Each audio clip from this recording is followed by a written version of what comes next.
Hello நீங்க India ஃபுல்லா பரபரப்பா இருக்கிற ஒரு விஷயம் தான் மருத்துவமனை கொலை செய்யப்பட்டு கிடந்த அதிர்ச்சியான தகவல் தான் இந்த பார்ப்போம். அதுவும் அந்த குற்றவாளி சொன்ன அதிர்ச்சியான தகவல் நெஞ்ச பதற வைக்குது. கொல்கத்தா மருத்துவமனை கொலை செய்யப்பட்டு கிடந்தது நாட்டிய உலுக்கியிருக்கு. போஸ்ட்மார்டம் டு விசாரணை என்னதான் நடந்ததுன்னு பார்க்கலாம். மேற்கு வங்க தலைநகர கொல்கத்தாவில் உள்ள மாநில அரசு நடத்தும் ஆர்ஜிகர் மருத்துவக் கல்லூரி மருத்துவமனையில எம்என்ஆர் ஹால்ல பயிற்சி மருத்துவர் வந்து இறந்து கிடந்தாரு. பெண் மருத்துவர் அரை நிறுவனமா இறந்து கிடந்தாரு. வயது 32, 2ஆம் ஆண்டு மருத்துவம் படிச்சிருந்தாரு. அந்த இளமையோட உடம்புல ஏராளமான காயம் இருந்தது. அது மட்டும் கிடையாது, தகவல் தெரிஞ்சு போலீஸ் வந்தாங்க. அதுக்கு பிறகுதான் விசாரணை முடிக்கிட்டு இருக்காங்க.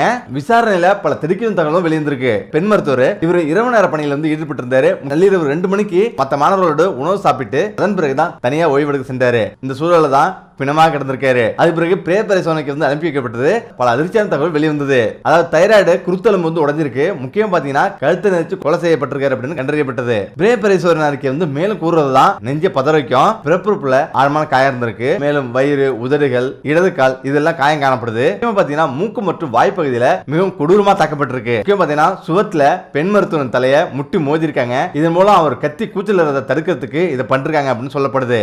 முகத்துல ஏராளமான கீறல் இருந்திருக்கு.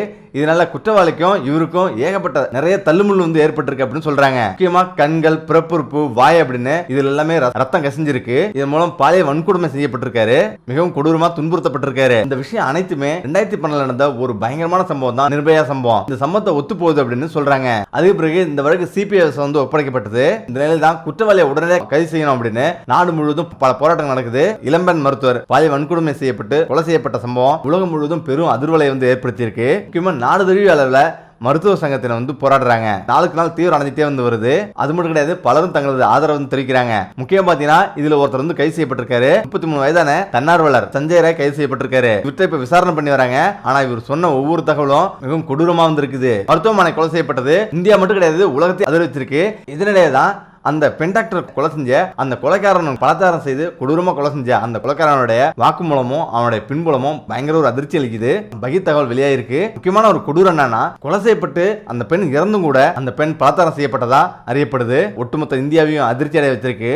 இதை எடுத்து தான் செமினார் ரூம்ல இருந்த அங்க உள்ள சிசிடிவி கேமரா ஆதாரங்கள் அடிப்படையில சஞ்சய் ராய் என்பவரை கைது செஞ்சாங்க. அந்த செமினார் ரூம்ல 40 நிமிடம் இருந்திருக்காரு இந்த சஞ்சய் ராய். பலாத்காரம் செஞ்சுட்டு டாக்டர் கொண்டுட்டு எங்கேயுமே போகலையா, எங்கேயும் தப்பி ஓடல இந்த சஞ்சய் ராய். தன்னுடைய உள்ள ரத்த கரையை வந்து வாஷ் பண்ணிட்டு அதுக்கு பிறகு பக்கத்தில் உள்ள போலீஸ் ஸ்டேஷன் பூத்துக்கு சென்று அங்க நல்லா தூங்கி இருக்காரு. ஆனா ஷூல விட்டுருந்த ரத்த கரையை கவனிக்காம விட்டுருக்காரு இவரு. இதுதான் போலீஸ்ல அவரை சிக்க வச்சிருக்கு. சஞ்சயிடம் தொடர்ந்து விசாரணை செஞ்சாங்க.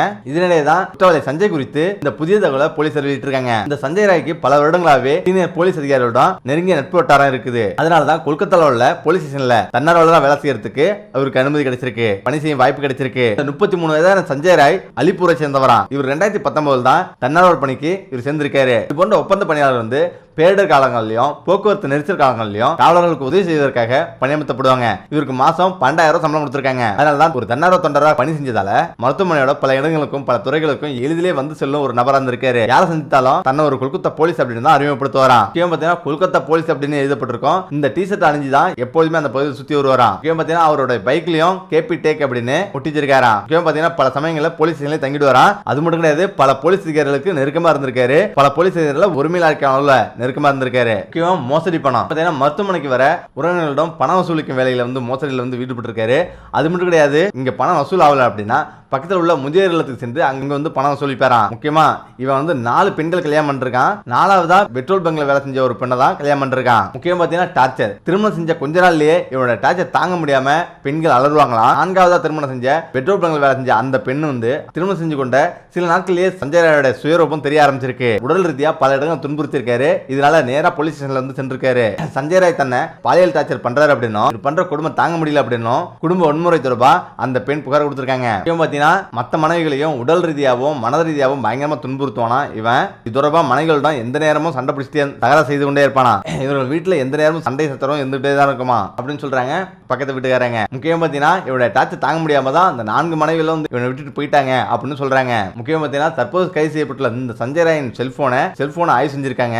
அப்போது செல்போன்ல சேமிச்சு வச்ச அந்த வீடியோக்களை கண்டு போலீசார் அதிர்ச்சி அடைஞ்சிட்டாங்களாம். முக்கியமா ஆபாச படங்களுக்கு அடிமையானவராக இருந்திருக்காரு. இயற்கைக்கு மாறான உறவுகள் சார்ந்த வீடியோக்களை அதிகமா பார்த்திருக்காராம். செல்போன்ல அதிகமா வச்சிருக்காராம். மூத்த போலீஸ் அதிகாரிகள் மட்டும் இல்ல, பல்வேறு மருத்துவமனைகளின் முக்கிய அதிகாரிகளோட நெருக்கமா இருந்திருக்காரு. முக்கியமா எத்தனை தவறு செஞ்சாலும் யாருமே தட்டி கேட்க மாட்டாங்க. அப்படி தட்டி கேட்டாலும் தனக்கு இருக்கும் செல்வாக்கு பயன்படுத்தி அதுல இருந்து தப்பிச்சலாம் அப்படின்றதுதான் சஞ்சயோட எண்ணமா இருந்திருக்கு. முக்கியமா பாத்தீங்கன்னா இந்த பாலியல் வன்கொடுமையில இருந்து இந்த பெண் டாக்டர் வந்து தப்பிக்க போராடி இருக்காரு, நிறையவே போராடி இருக்காரு. ஆனா அந்த சஞ்சய் ராய் குத்து சண்டையில வந்து பயிற்சி பெற்றவரான். அதனால அந்த பெண் டாக்டர் வந்து கடுமையா தாக்கியிருக்காரு. முக்கியமா ஒரு கொடூரம் என்னன்னா சலனமே இல்லையா. இவ்வளவு கொடூரத்தை செஞ்ச அந்த சஞ்சய் ராய் தற்போது தன்னுடைய குற்றத்தை பகிரங்கமா ஒப்புக்கொண்டிருக்காரு. முக்கியமா அவருடைய முகத்துல எந்த ஒரு வருத்தமும் பதட்டமும் இல்லையா. கிடையாது, நீங்க ஆசைப்பட்டா என்ன தூக்கில கூட போடுங்க அப்படின்னு சலனமே இல்லாம சொல்றாராம்.